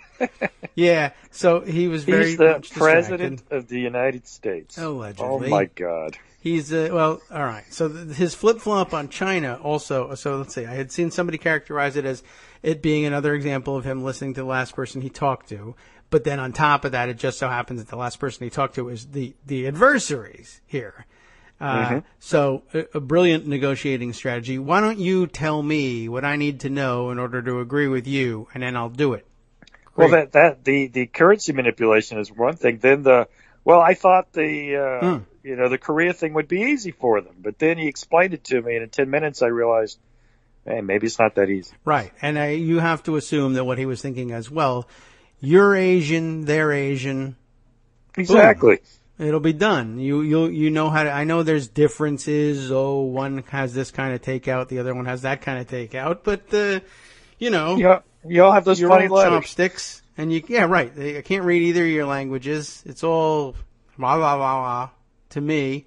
Chopsticks, whatever. You work it out, and it didn't happen. And because it turns out, and this is another one, who knew it could be so complicated? So another one of those, I didn't realize healthcare could be so complicated. I didn't realize international relations as between two Asian nations, one of which is insane isolationist, and I don't even know what stripe of communism it is that it may just be their own version now. North Korea, like I was going to say, are they Maoist originally, or are they just? I don't know. They're just. I can tell you, originally the original Kim was actually aligned with the Russians, but then the Chinese won them over. This was 70 years ago. Now I think it's probably foolish to try to even label. But they did eventually get aligned with China, and of course we know this because when MacArthur crossed into North Korea during the Korean War, the Chinese poured over and pushed them back. So they said, "No, you're not getting North Korea." So that's a long-standing alliance. Now the complications and everything else, yes. North Korea is one of the problems it has, of course, is that they have a certifiably insane dictator leading them, not just a brutal bad person, but a guy who kills his uncles and things like that. Yes. So it's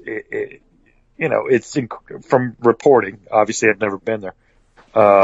It is, one of the poorest places in the world. Starvation is real, and it's a police state of the highest order. So, what does that mean? You're going to do what? What is China going to do? Why would that be complicated? Can't think of any reason. So, but on a number of levels, just the same story over and over again in this short amount of time with Donald Trump. One, listening to the last person he talked to. Two, not being the deal maker he says he is, but instead just taking dictation from the other side and thinking he's learning. Three, not recognizing a complex situation when it's staring him in the face. And four, talking tough in the abstract and then getting face-to-face with the leader he's been talking tough about and rolling over for him, as he did for the Mexican president. Oh, we didn't talk about the wall. As he did for a number of others, as he did here with the Chinese. And then later in the week, yesterday, I think it was, we were learning about his visit with, is it the Secretary General of NATO, who was in town for NATO? They had a joint press conference. Actually, very impressive fellow. You would be if you were speaking this. Hello? Oh, yeah. Ordinarily, the Secretary General of NATO is an impressive fellow. Yeah, that's where I left it at, and I'll tell you what I thought was very interesting. They kept trying. He was on with Joe, and then with CNN. Oh. And they're trying to bait him into saying something about Trump that was negative. And he just handled it beautifully. He kept saying, "Look, I'm very happy that he helped our push to get a higher commitment for defense spending from all the members, yada, yada, yada." Right. It's something that's been in place since 2014, and obviously it's working its way through the national governments in Europe, yada, yada. So the guy didn't say anything bad about Trump, didn't make it a Trump thing. It was very skillfully handled. Yeah, he said what he needed to say. It was just funny because I see Trump and then I see somebody who kind of knows what they're doing, and it was like night and day. And what's funny is, Trump will draw no lessons usually from these side-by-side comparisons because the adults in the room say, to the assembled press, wink, wink, everything's fine, he's doing great, we're in total agreement, wink, wink. These are the things we need to say in order to not spark outrageous international incidents and blow everything up. And Trump sees everybody's falling in line with Trumpism. Look at him. He can't wait to say how great I am. This is fantastic. They know the way to my heart. But yesterday's press conference, I mean, I guess he's asked up front, you've said NATO was obsolete. And now here you are announcing that everything's hunky-dory. And he's reading a statement somebody has given him, and that's always a good thing. You don't know whether to believe it or not, but it's always immediately and painfully obvious when he's reading somebody else's statement. He reads his own stuff relatively well, but he really puts up a fight when he has to read something someone else has given him that he doesn't like the gist of, but realizes he has to do it. And after all the campaign talk, just like with China, just like with Mexico, another flip-flop when he's face-to-face. NATO is fantastic. It's no longer obsolete. I loved his declaration. You've said NATO is obsolete. What do you think now?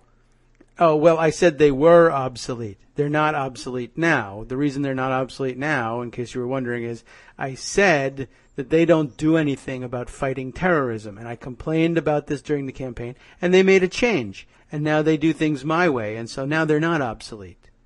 Which is to say, of course, as somebody else pointed out, just to be clear about these things, when Trump thought NATO was obsolete was when he believed that their singular and only mission still was the containment of his good friends in Russia. That made them obsolete. When he found out, oh no, they actually do much more, including the fighting terrorism, which I insisted they never did, but which they do, and now that I found out that they do it, I let everybody know that the reason they do it is because I said they should during the campaign, despite the fact that they've been doing it for 20-something years.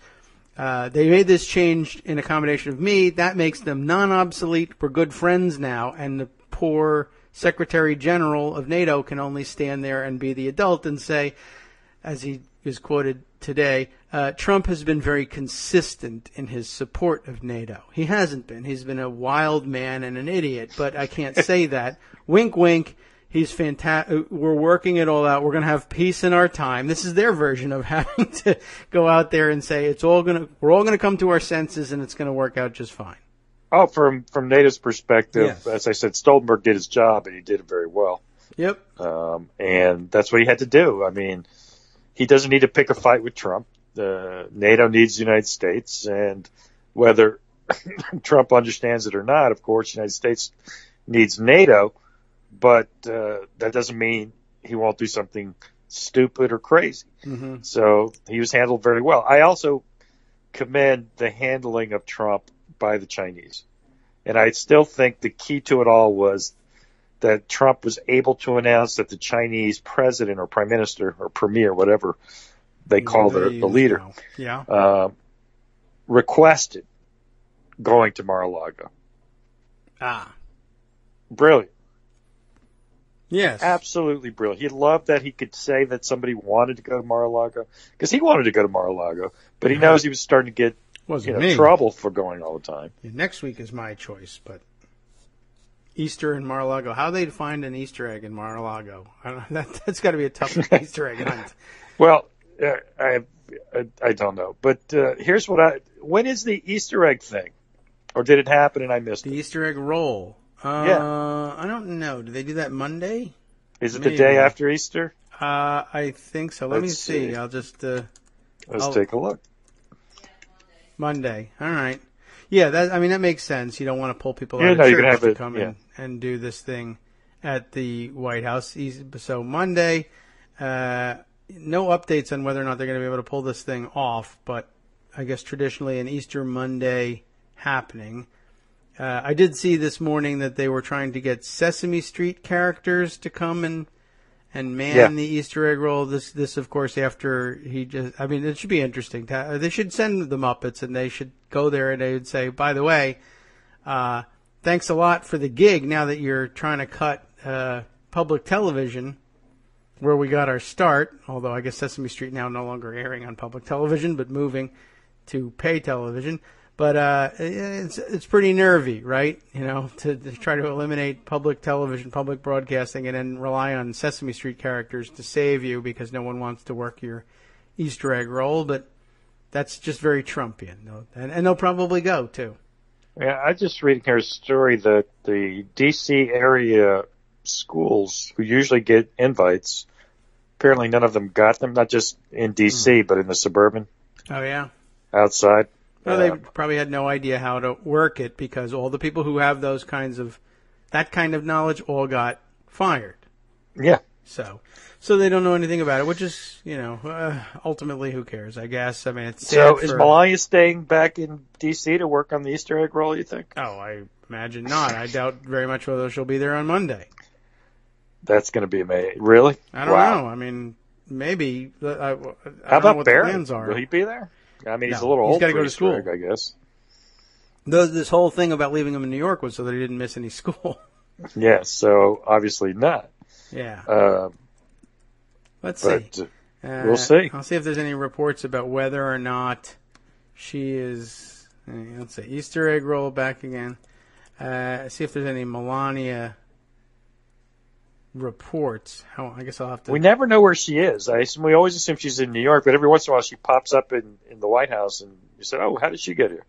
I mean, we know how she got there, but generally you know where everybody is. I felt like I knew where Michelle Obama was most of the time. Yeah, and they never said, but that was because you assumed that she was there in the White House. I don't know that she's not in Trump Tower, but who knows? Yeah, well, let's see. And where's Ivanka and Jared these days? No one knows where anybody is. Well, I know where Ivanka and Jared are in British Columbia. Oh, they are. See, yes, they are at the Four Seasons Resort in what did it say? Whistler, British Columbia. They may be back now. They were out through. Jared was gone for Passover through Wednesday evening, right? Officially from work. And as it turns out, yes, right at the top of the show. I had a piece from Jewish Insider where I guess they had been spotted at a ski resort. They were skiing and observing Passover, which goes hand in hand. I guess, wealthy families sometimes like to retreat to hotels for holiday breaks.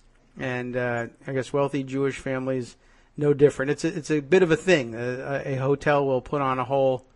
They'll take over all the job of cleaning out all the non-kosher for Passover food, and you just check in there, and all you have to worry about is the skiing and the observance of Scripture.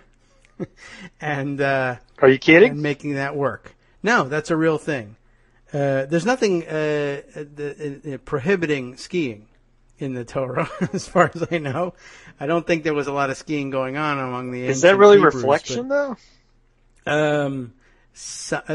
If you're cross-country skiing, it is. Downhill is skiing. I don't know. No, I'm sure they're downhill skiing. She's a big downhill skier. I suppose your solitude with nature. I don't know. It's not required that you be in 24-hour meditation. No, I get that. I mean, it's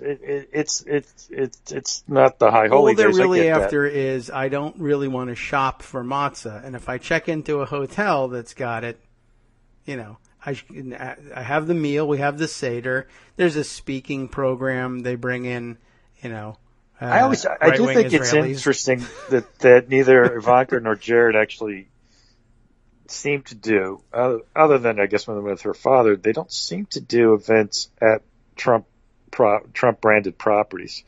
Not lately. They haven't. She used to do them all the time. Oh yeah, it was her job. Right. Now her job is having a secure cell phone to talk to him on while she's standing. The photo is of her in her ski gear.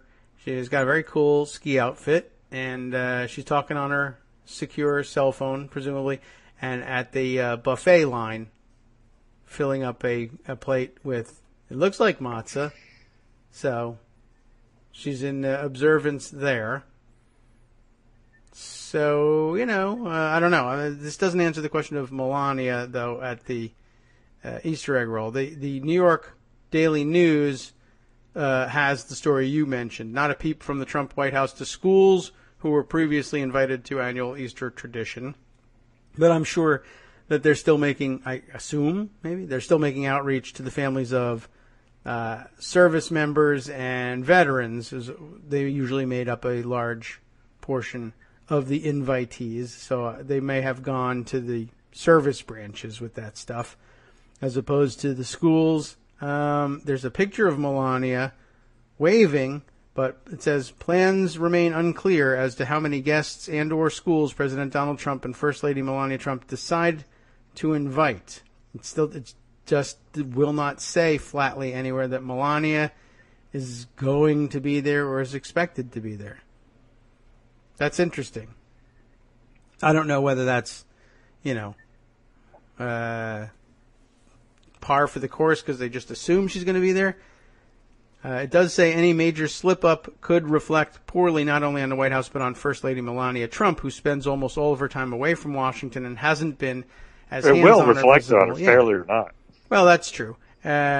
She's supposed the gender-assigned role here traditionally is the First Lady does the planning for this thing, and although she's probably quite adept at doing remote party planning, I don't know if she's done it. Let's think about this. She has a big budget for that. I mean, if she didn't want to do it, they just need. I mean, I'm not saying this as a joke. Let Ivanka take over the social. That was supposed to be the original plan, I thought. Yeah. But then she got a policy portfolios because she needed portal-to-portal car service and a secure cell phone, and they couldn't swing that, I guess, for there's no classified information in the First Lady's social calendar. Yeah. One would think. But, well, it doesn't say. So I don't know. Maybe they know. I don't know. Maybe I can't tell you whether they know or not. They didn't know to talk to the schools. They didn't know to talk to the people who make the eggs. So they may not know that, the First Lady is supposed to be planning this thing and be on hand for the Easter egg roll. And, well, look, we do things differently here. I got to go. So I'm not sure. Certainly not the biggest policy. Yeah, it doesn't matter. I mean, in any real sense, if we didn't have an Easter egg roll, I don't think it would matter. No, but we do. We'd be sad about it somehow for some reason. Pardon? We'd all complain about it and be sad about it, but ultimately, no, it wouldn't matter. There would be some, I suppose, they'd like that. I guess that's the head of state function of the presidency.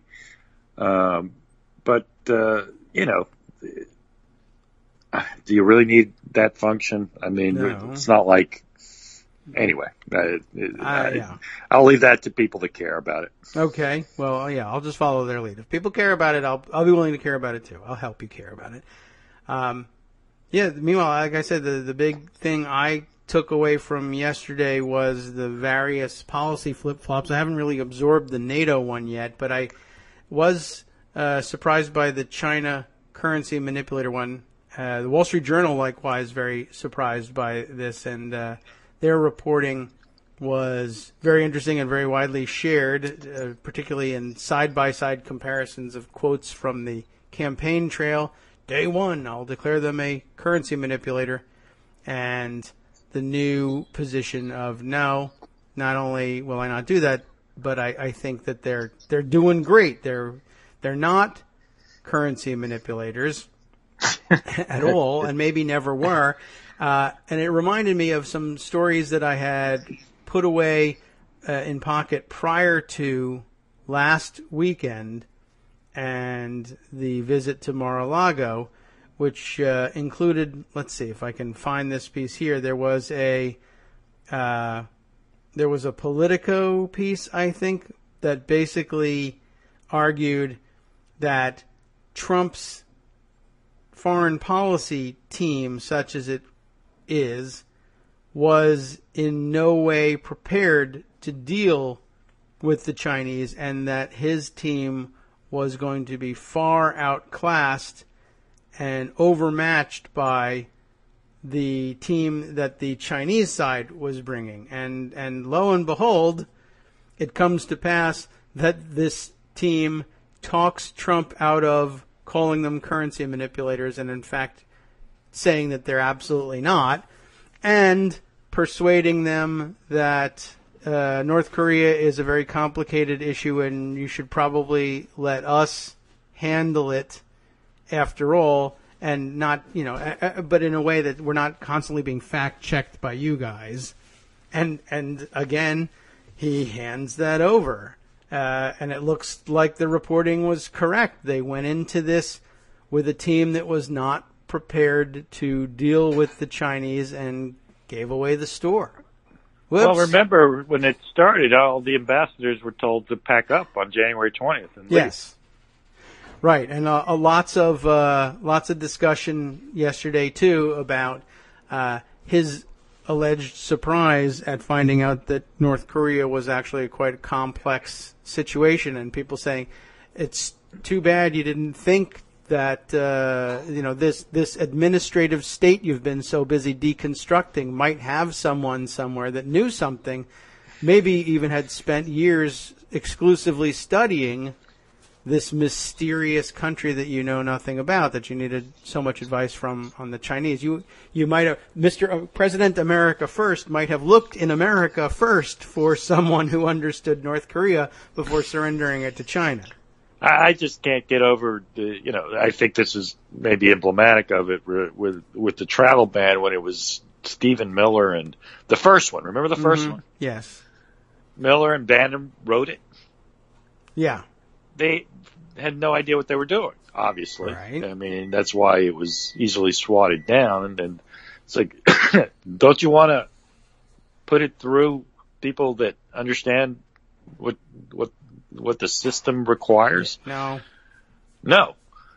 It's part of the what? I don't even know what it was a part of. We need to deconstruct the administrative state / deoperationalize something. The NSC. Yeah, whatever happened to that? Well, that's in the news too, in a way. Not the NSC thing so much as.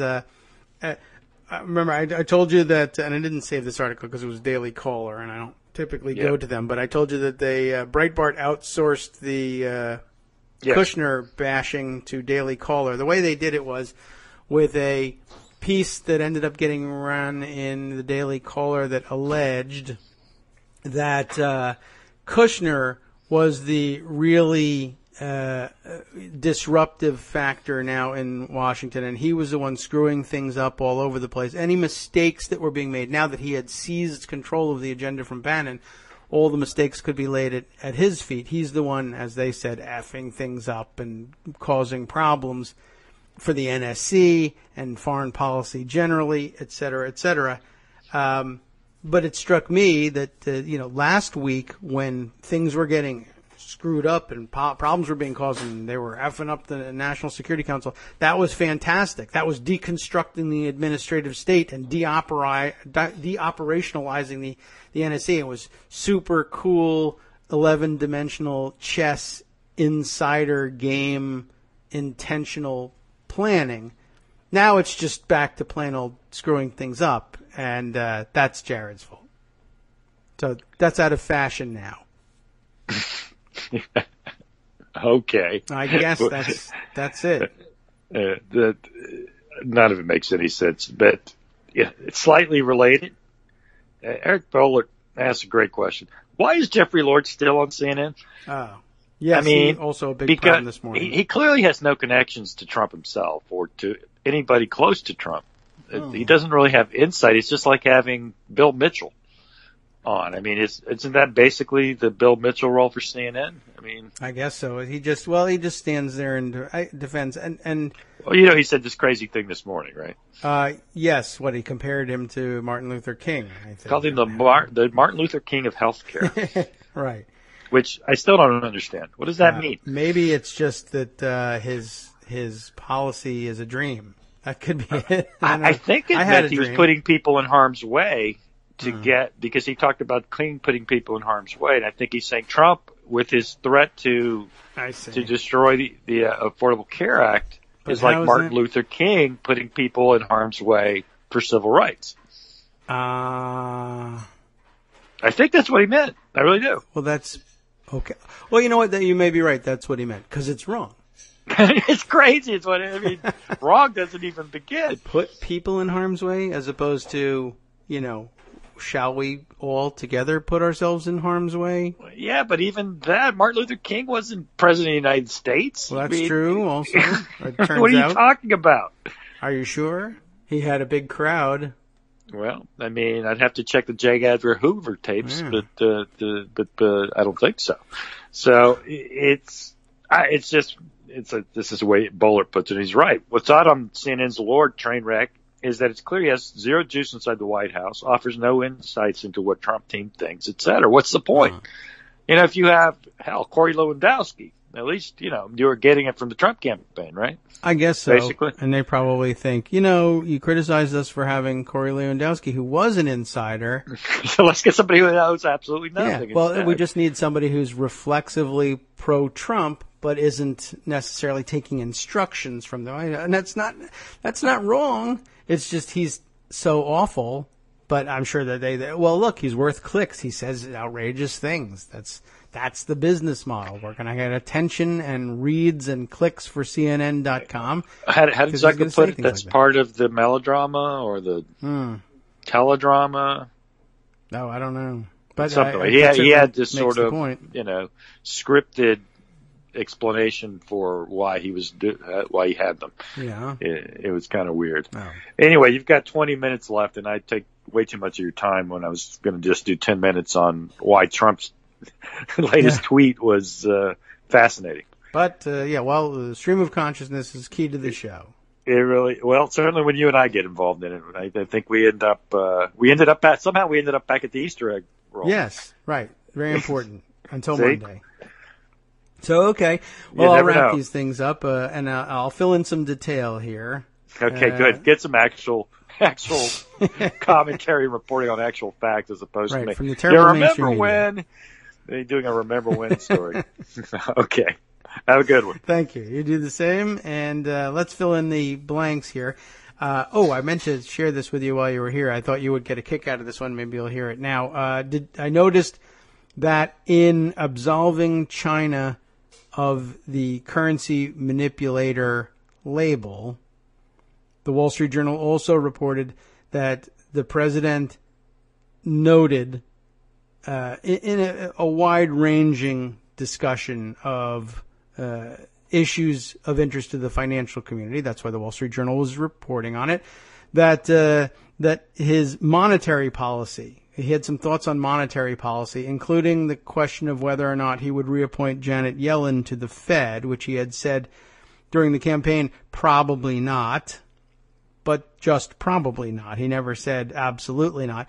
And now I guess he's apparently leaning toward, he's considering it. That just seemed like a dodge, like I don't want to say right now and have the headlines be about the Fed when I want them to be about something else, and he may just very well just at the end just say, I can't imagine him reappointing somebody who isn't of his choosing unless he thought, it's going to be a million years before they get approved. And I could see it, actually. I could see the appointments process possibly having evolved to the point, or maybe devolved to the point where Trump now thinks that the appointment of someone he actually favors and has some relationship with, that's just going to lead to contentious hearings during which some sensational and revealing facts are going to be revealed in testimony or revealed through investigation of the testimony and the background in order to try to find some contradiction. And it will be there because we're covering up so much crap. If I actually put someone who I have a relationship with up for nomination, it's just it ends up being bad news for me. So yeah, go ahead and reappoint Janet Yellen because we have no relationship. She's not going to be able to spill the beans about me, and I'm going to get an appointment done, and I'm going to look like I've won something.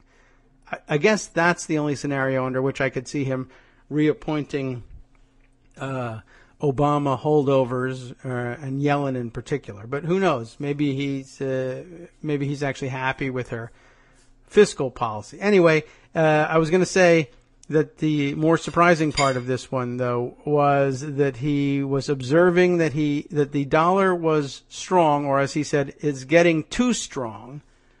And he commented on that for the Trump crowd. The rally crowd, of course, would have said, "What do you mean too strong? What's wrong with a strong dollar?" And he had to sort of give them some sort of explanation. I know that sounds weird, like a strange thing to say, that you're afraid that the American something is maybe too strong, but it actually does have a negative impact on trade balances. And I know that's difficult for you people to understand, but please follow me along it. But he did offer it up in uniquely Trumpian terms. The dollar was getting too strong, but then he self-deprecatingly acknowledges that this is probably partially his fault. The dollar is too strong largely because, well, essentially he was trying to get around to saying the dollar's too strong because I'm too big in the pants, is what he wanted to say, but that didn't fly for anybody. And so he instead said the much more mild and easily accepted, I'm sure, by his fans version. But he thinks the dollar is too strong because too many people have too much confidence in him. He's such a commanding figure that Americans, now that he is in charge of, he's now our chief executive, are so confident in America's future that the dollar's strength is gaining, and that, of course, is ordinarily a good thing, but because of the way trade balances work, a strong dollar versus weak currencies abroad tends to throw our trade balances all out of whack, and of course he's insisted he will bring them back in line, and he's also going to eliminate the debt and the deficit and et cetera, all of those other related issues. But that he's willing to accept as criticism. The dollar is a little too strong, probably because everyone thinks I'm a little too awesome, and I will try and fix that. I hope the Fed will keep interest rates low, and I hope that you all will continue to have tremendous confidence in me. But let's be realistic. Although it's true that I'm awesome, the dollar should not be overvalued. I don't want to be a currency manipulator. The other thing I wanted to share was that there was some more reporting. I think I had just found, and now I've scrolled away from there. It is the Politico article that I thought foreshadowed a lot of what went on last weekend, or just prior to the weekend anyway, because the Chinese president was out of there like by Saturday, as I understand it, and Trump went to hit the golf courses. So they came in Thursday, and he was gone Friday night.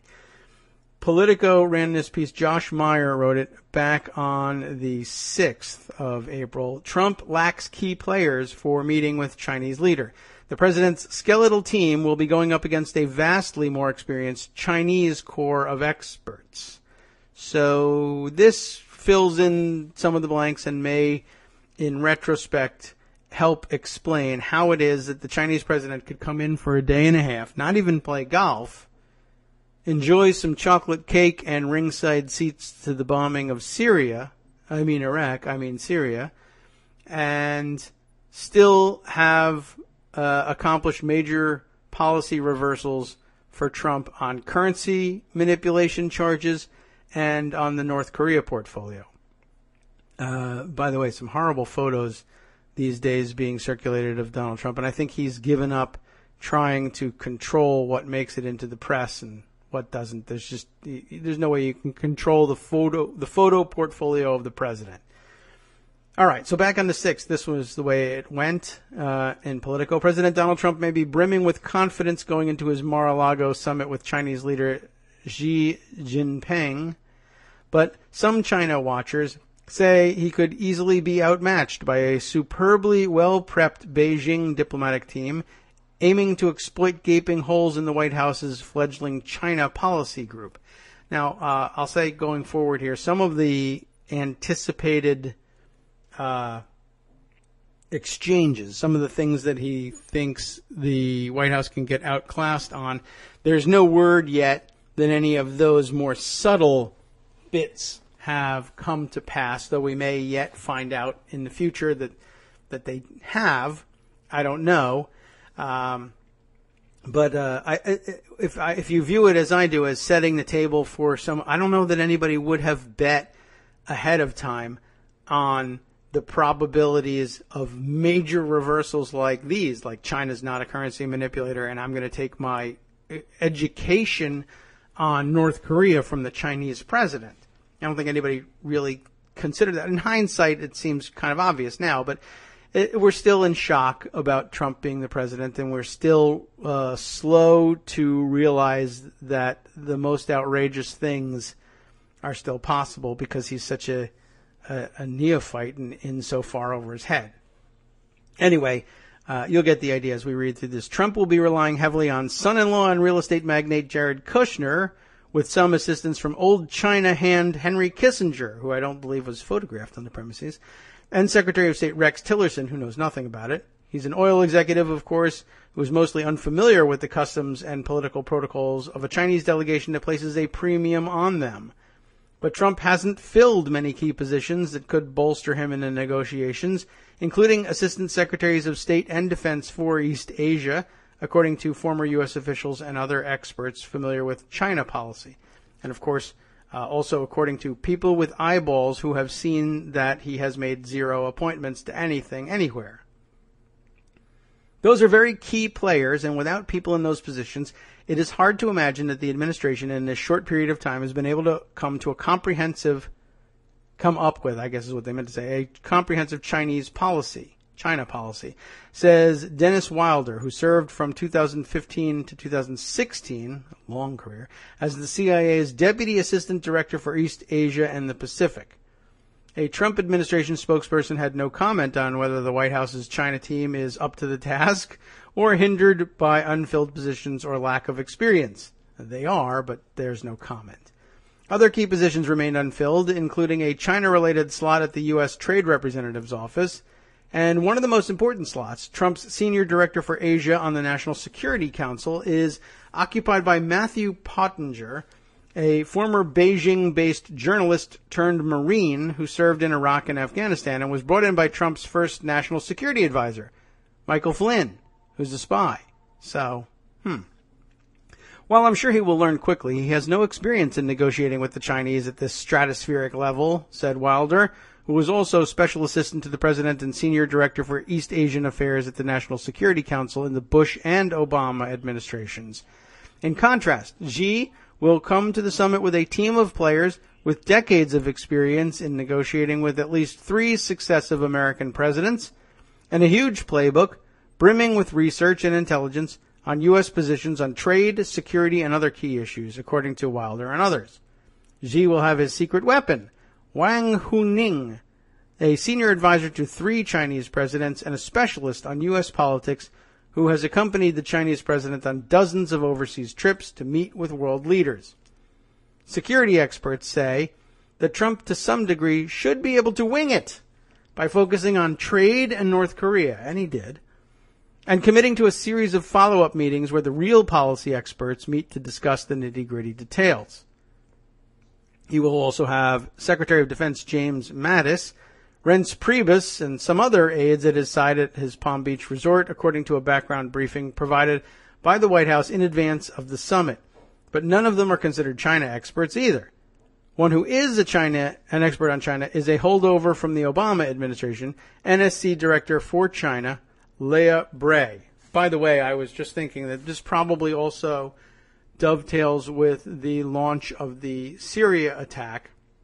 In addition to wanting very badly, I'm sure, for reasons of optics, to launch this strike in front of the Chinese president, and as we were noting the other day and yesterday, casually revealing the launch of these strikes over chocolate cake, just to show, the ease with which Donald Trump can project American military power around the world with just a phone call.